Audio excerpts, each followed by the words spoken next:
ഈ ഒരു വാഹനം ഏതാണെന്ന് മനസ്സിലായോ? ഇത് ബെൻസിൻ്റെ GLE ആണ്. ഇതിൻ്റെ ഫ്രണ്ട് ടയർ പഞ്ചറായി. ഓൾറെഡി നമ്മൾ ഫ്രണ്ട് വീൽ ഊരി മാറ്റി വെച്ചിട്ടുണ്ട്. അപ്പോൾ ഇതിന് ഒന്ന് രണ്ട് പ്രത്യേകതകളുണ്ട്. അപ്പോൾ അതെന്തൊക്കെയാണെന്ന് നോക്കാം.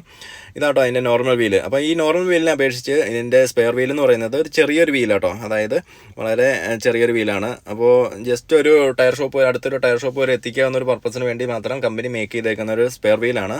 അതുപോലെ തന്നെ ഈ സാധാരണ നമ്മൾ വാഹനങ്ങൾക്കെല്ലാം വീൽ നട്ട് ഉപയോഗിച്ചാണ് വീൽ ടൈറ്റ് ചെയ്യുന്നത്. ഇതിനങ്ങനെയല്ല.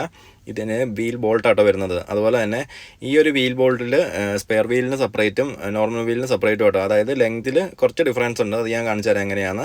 അപ്പോൾ നമ്മുടെ പരിപാടി എന്ന് പറഞ്ഞാൽ ഈ ഒരു സ്പെയർ വീൽ കയറ്റി സെറ്റ് ചെയ്യുക, അടുത്തൊരു ടയർ ഷോപ്പിൽ പോവുക, പഞ്ചർ ഒട്ടിക്കുക, നോർമൽ വീൽ കയറ്റി സെറ്റ് ചെയ്യുക എന്നുള്ള കേട്ടോ. അപ്പോൾ ഇതാണ് ടയർ ജാക്ക് വരുന്നത്. ഇത് റാച്ചറ്റ് ടൈപ്പ് ആണ്. ഈസി ആയിട്ട് നമുക്ക് ഈ ഒരു ഹെവി വെയിറ്റ് ഉള്ള വാഹനം ലിഫ്റ്റ് ചെയ്യാൻ പറ്റും കേട്ടോ.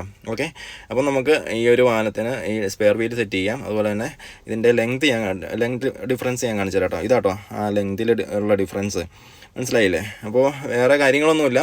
ഇനി നമുക്ക് ചെയ്യേണ്ടതെന്ന് പറഞ്ഞാൽ ടയർ പഞ്ചർ ഒട്ടിക്കുക, ഇതിൽ കയറ്റി സെറ്റ് ചെയ്യുക എന്നുള്ള കേട്ടോ. അപ്പോൾ അടുത്തൊരു വീഡിയോ കാണാം. Okay, bye bye.